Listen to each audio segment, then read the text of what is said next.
moshkichir yeyotgan polvon. U quvvat teshib chiqadi. Men hayron qoladigan narsalardan bittasi bu ijtimoiy tarmoqlardagi ovqatlarning reklamasi.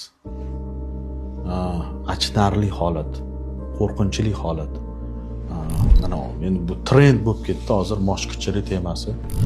Qatga kirmasa moshkichiri, kim nimasi moshkichiri bor. Eng qizig'i palon tonna moshkichiri qildik deydi. U agar shu tonnani qilmaydi, agar u ketmasa, xalqimiz borib qo'lida idish bilan o'chirtda turibdi moshkichir yeyish uchun. U moshkichirida mosh yo'q. Go'shtni qaynatgan, kley qilgan, solgan, shuni beryapti. Nima deydi eng qizig'i? Bu deydi immunitetni ko'taradi, quvvatni oshiradi. Hop, gap yo'q. Quvvatni oshiradi. U mana bunday qorinli odam 130 kilo oladi, quvvat qatga ishlatadi u.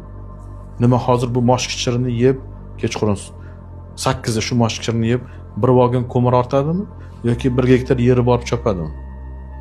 Eng qiziq joy, u quvvatni qatga ishlatadi. Bilib oling, moshkichir yeyotgan polvon, u quvvat teshib chiqadi. U sog'lig'ingizdan, yuragingizdan yoki qanaqadir organ sistemangizni ishdan chiqarish bilan teshib chiqadi. Oddiy bilan tushuntirganda, meditsina tili bilan tushuntirganda, albatta bu unaqa ovqatlanish qaysidir sistemangizga, qaysidir tizimingizga zarar yetkazadi. Hayron qolaman, o'chirtni ko'rib, uzoqlardan kelishadi.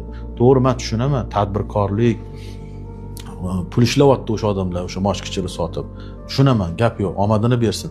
Lekin bu qo'pol qilib aytganda, xalqni zaharlash bilan baravar narsa. Xalq zaharlanadi aslida. Bildingizmi?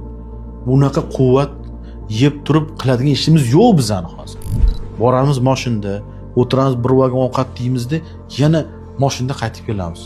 Piyoda yurish yo'q. Shuning uchun kasalliklar ko'payib ketdi. Mana bugungi kunning eng katta dolzarb mavzularidan bittasi bu ovqatlanish. Ovqatlanishni to'g'rilashga e'tibor berish kerak.